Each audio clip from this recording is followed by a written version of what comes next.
कुपंथ निवार सुपंथ चलावा, कुमार्ग से हटा करके सुपंथ में चलाना, उसकी समस्याओं को दूर करके उसको आनंद में से युक्त करना, उसको सहयोग करना, ना कि शोषण करना। दोस्ती कहते हैं उसके दुखों को मिटा करके उसको शांति और सुख के मार्ग में ले जाना। इसलिए ये जो इस मार्ग पर, अध्यात्म मार्ग पर, आनंद मार्ग पर चलना चाहते हैं तो उनको एक इंद्रिय के संयम के लिए पांचों इंद्रियों पर संयम करना होगा, ज्ञान इंद्रियों पर। एक बात सुधारने के लिए ब्रह्मचर्य का रक्षा तभी वो उपासक कर सकता है जब सर्वतोभावेन ब्रह्मचर्य होगा। एक जनेन्द्रीय के ही ब्रह्मचर्य की पुष्टता का जब आप लक्ष्य कर लोगे तो उसकी पुष्टता के लिए आपको सर्वतोभावेन ब्रह्मचर्य धारण करना पड़ेगा। सर्वतोभावेन नेत्र का ब्रह्मचर्य, जो नेत्र किसी को भी देखकर भोग कामना कर लेते हैं, भोग बुद्धि से देखते हैं वस्तु को, व्यक्ति को, किसी को भी, ये नेत्र से बेविचार हो रहा है। इसीलिए सावधान रहना चाहिए। जैसे नाटक, सिनेमा आदि हैं, वहां तो जान रहे हो चित्र हैं, पर उनमें जो अभिनय करने वाले जन हैं वो तो संसारी जन ही है ना। उनका पहनावा, ओढ़ावा, हाव भाव, अंग प्रत्यंग, अगर आप भगवत भाव से युक्त है तो संपूर्ण सृष्टि में कहीं भी दृष्टि जाए अपने प्रभु की भावना होती है। पर वहां तक पहुंचने के लिए आपको ये त्यागना होगा ना। आप किसी का अनुकरण न करें, आप अपनी स्थिति को देखें। अगर आप किसी का अनुकरण करते हैं कि हमने उनको देखा है वो टीवी देख रहे हैं, तो टीवी में क्या देख रहे हैं, कहाँ स्थिति है, हमें क्या पता। हमको जहां पहुंचना है उसके लिए हमारे लिए बाधक है, हमें नहीं देखना है। अगर आप माना कि कोई नाटक ही देख रहे हैं, कोई ऐसे सीरियल ही देख रहे हैं, पर उसमें अभिनय करने वाले तो संसारी भोगी पुरुष ही है ना। आप कोई त्यागी जितेंद्रीय महात्मा को थोड़ी देख रहे हैं, तो उस देखने में तो उसका सुख तन्मयता होता है। जिस देखो कोई ऐसी रोने वाली सीन आए तो रोना आ जाएगा, हंसने वाली आ जाए तो हंसना आ जाएगा, ऐसे तो उसका प्रभाव हम पर पड़ रहा है ना। तो हम किसी के अभिनय करने वाले के अंग प्रत्यंग को देख रहे हैं और वो कामुक होकर कोई काम चेष्टा कर रहा है या कोई ऐसा, वो सारा का सारा मन कवर कर रहा है आपका। और एकांत होते ही फिर जो मन अपना मनमानी करवाएगा आप नहीं सह पाएंगे। इसलिए नेत्र का ब्रह्मचर्य सबसे पहले शुरू कीजिए। आपको वो चीज नहीं देखनी, वो बात नहीं पढ़नी, वो दृश्य नहीं। श्रीमद् भागवत में वर्णन है, कोई पशु पक्षी भी मैथुन कर रहा हो, अचानक दृष्टि गई तो मानसिक प्रणाम करके दोबारा दृष्टि नहीं जानी चाहिए। इसीलिए लिखा है कि आप एक धनुष भूमि को देखकर, एक धनुष, इसमें किसी की हानि नहीं होगी, आपकी भी हानि नहीं होगी।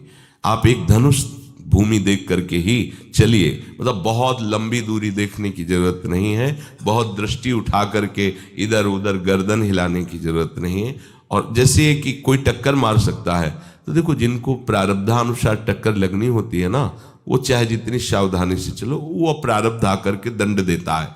अन्यथा सीम की चाप सके को तासु, बड़ रखवार रमापति जासु। आप जा रहे हो भगवत चिंतन करते हुए तो प्रभु का नाम आपका पहरेदार अंग रक्षक है, कोई बाल भी बांका नहीं कर सकता। आपका प्रारब्ध यदि आया है, प्रभु से पास हो गया है कि आपको ये दंड मिलना चाहिए, फिर मिलेगा। आप निश्चिंत रहिए, निर्भय रहिए। प्रभु का जो विधान है वो मंगल करने वाला है।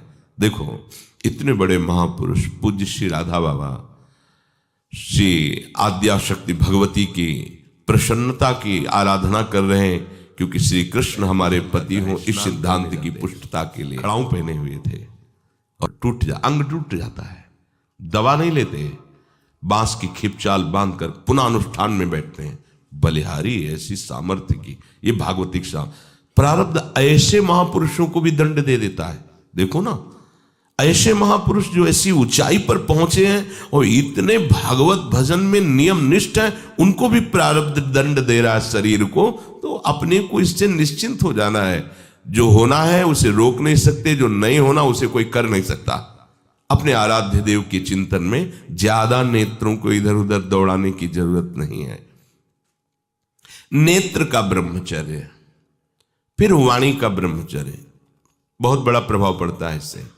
यदि आप जबान से अश्लील बातें, गंदी बातें, कामुक बातें करेंगे तो आप ब्रह्मचर्य रह ही नहीं सकते।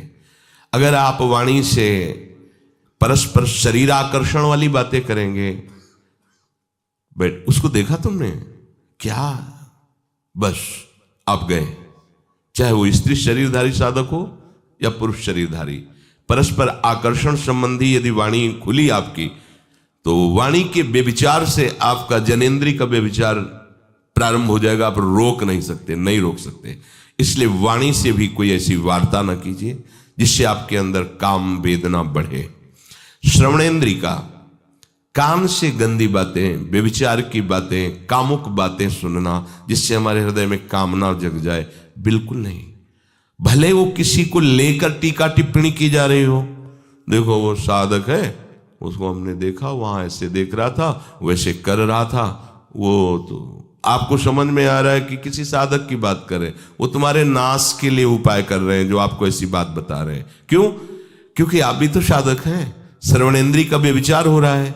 आराध्य देव के सिवा और कोई बात कान से सुनना उसे व्यभिचार कहते हैं। कान कुछ और सुने, महाप्रभु कहते श्रवण फुटो, नेत्र कुछ और देखें तो ये नेत्र नष्ट हो जाए, वाणी कुछ और बोले तो मुख हो जाए। हमारी श्रवणेंद्री का व्यभिचार नहीं होना चाहिए। धर्म की बात, अपने आराध्य देव की बात, शास्त्र सम्मत बात हम श्रवण करें। अन्यथा अगर कोई ऐसा मित्र है या हमारा साथ में रहने वाला है, कोई किसी भी साधक की को लेकर बात कर रहा है, तो भी हमें कान में उंगली डाले नहीं। हम कोई ईश्वर थोड़ी कि हम किसी को संभाल लेंगे, हम अपने को नहीं संभाल पा रहे। हमारे सामने किसी की बात मत करो, ऐसी करना है तो प्रभु की चर्चा करो, अन्यथा मत करो। तो अगर आप श्रवणेंद्री का ब्रह्मचर्य, वाकेंद्री का ब्रह्मचर्य, नेत्रेंद्री का ब्रह्मचर्य और त्वगेंद्री का ब्रह्मचर्य, अनावश्यक किसी को स्पर्श मत करो। परस्पर विरोधी शरीर को तो भूल कर मत करो। विरोधी शरीर जिससे हमारा पुरुष शरीर है, सामने स्त्री शरीर है, तो किसी भी तरह से सेवा के लिए संकेत करना या किसी भी सेवा के लेन देन में बचाव पक्ष में रहो। यहां रख दीजिए सामान, फिर आप उठा लीजिए। सीधे हाथ में सामान लेना नहीं, सीधे हाथ में सामान देना नहीं, जमीन में रख दीजिए। बहुत पवित्र है तो आप कुर्सी पे जो भी आसन, उसका हाथ में लेने का नहीं। परस्पर विरोधी भाव वाले शरीरों का स्पर्श बिल्कुल निषेध है, किसी भी कारण से न किया जाए। मान लीजिएगा ये बहुत मतलब आवश्यक है, यदि आप इसमें चूक कर गए तो धीरे धीरे आप फिसल के वहीं खड़े हो जाएंगे जहां से चढ़ना मुश्किल है। किसी भी साधिका को, किसी भी साधक को परस्पर लेन देन हाथ में नहीं करना चाहिए। मानो हमारी बात, आपको माला देनी, चौकी पे विराजमान करो, हम उठा लेंगे। हमें कोई सामग्री, ये सामान रखिए, आप उठा लीजिएगा। कभी भी कोई भी परस्पर मुस्कुराहट, बातचीत, ऐसे कोई इशारे यदि दिखाई दे तो हो सकती है, आपसे भी गलती हो सकती है। आप सत्संग सुनते हैं, आपको लगा कि इसकी मुस्कुराहट, इसकी कुछ चेष्टा ऐसी दिखाई दे रही है जो हमारे अंदर कामुकता पैदा कर सकती है, उसको भी बचाओ और स्वयं बचो, तो भगवान आप पर प्रसन्न हो जाएंगे। वो देख रहे हैं अंदर की बात। साधक को बहुत सावधान रहने की आवश्यकता। ये इसको खिलवाड़ मत समझो, इसीलिए कह रहे हैं ये अध्यात्म है, ये परमार्थ है। आपको लगेगा नहीं कि क्या हुआ, मैं कहां भ्रष्ट हुआ, ऐसी जगह खड़े हो जाओगे कि जान भी नहीं पाओगे कि मैं कहां चढ़ रहा था, दोबारा उत्साह भी नहीं आ पाएगा। बात अच्छे से समझ लीजिए। तो हमारी त्वगेंद्री का व्यभिचार ना होने पावे, सहसा किसी का इस पर, किसी की भी अगर सेवा करने का सौभाग्य मिले, फिर उसमें ये प्रश्न नहीं उठता। अगर कोई गिरा पड़ा है, भला ऐसी स्थिति में कि मुझे अत्यंत आवश्यक है उसे उठाना, अगर नहीं उठाते तो वो कष्ट पा रहा, अचानक कोई गिर जाए, फिर हम ये नहीं देखेंगे, फिर ये हम सूत्र नहीं स्वीकार करेंगे कि अब हम तो ब्रह्मचारी हैं, अब हम खड़े खड़े देख नहीं। उसको अत्यंत आवश्यकता है हमारी। अब उस समय हम भूल गए अपने आप को और उसको उठा करके अगर हमें अस्पताल ले जाना, अस्पताल ले जाएंगे, जरूरत है हम उसकी सेवा करेंगे। सावधान। वो भगवत भाव से की हुई सेवा तुम्हारे अंदर आध्यात्मिक शक्ति पैदा करेगी, काम भावना नहीं पैदा करेगी। हमारी माँ बीमार हो और हमें उसे पता चला कि शौच कर दिया है, हमें शौचाना पड़े, हमें उसका मल धोना पड़े, तो क्या हमें काम जागृत हो जाएगा? क्या मेरी माँ है। हमारी बुद्धि कभी ऐसी नहीं होगी।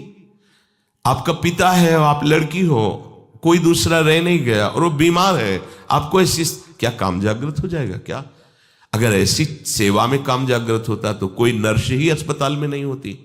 हर सेवा उसको करनी होती है, नर्स को, चाहे वो स्त्री शरीर हो चाहे पुरुष शरीर हो, परस्पर विरोधी शरीरों की सेवा, पर कहीं काम थोड़ी जागृत होता है, क्योंकि उसको अपने सेवा धर्म से मतलब रखें। अत्यंत ये सेवा के समय सूत्र के सिवा नहीं हो सकता। वहां अगर हमें ऐसा अवसर मिलता है कि सेवा उसे हो सकती है तो हम पहले उसे प्रेरित करेंगे, और अगर ऐसा है कि अब कोई नहीं है, फिर हमारा परम धर्म जागृत हो जाता है परहित का। अगर हमारा कोई निंदा भी करे, कोई शरीर की भी हानि हो जाए, अब हम परवाह नहीं करते। परहित सरिस धर्म नहीं भाई, इससे बड़ा कोई धर्म नहीं है। पर ध्यान रखें, भगवान को साक्षी करके ये उस समय की बात है जहां बिल्कुल कोई अब गुंजाइश नहीं रह गई है। त्वगेंद्री को ऐसे सहसा किसी आप पुरुष शरीरधारी पुरुष को भी सहसा इससे आप में शक्ति जागृत होगी। यदि आप वाणी को मौन रखते हैं और भगवान नाम जप करते हैं और सत्य बोलते हैं, तो आप जब कभी जो कुछ भी बोलेंगे वैसा ही सत्य होगा। गांधारी जी ने कोई तप नहीं किया था।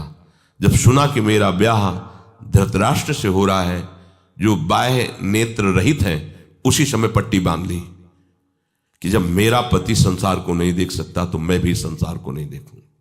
जब मेरा पति मेरे रूप को नहीं देख सकता तो मैं भी किसी के रूप को नहीं देख, पट्टी बांध ली थी। जब महाभारत का युद्ध चल रहा था, बड़े बड़े वीरों को मार गिराया जा रहा था, गांधारी ने दुर्योधन से कहा, सुन, मुझे पता है कि भीम की गदा को तो झेल नहीं पाएगा, क्योंकि सबसे बड़ी बात भगवान का वरद हस्त उनके ऊपर है।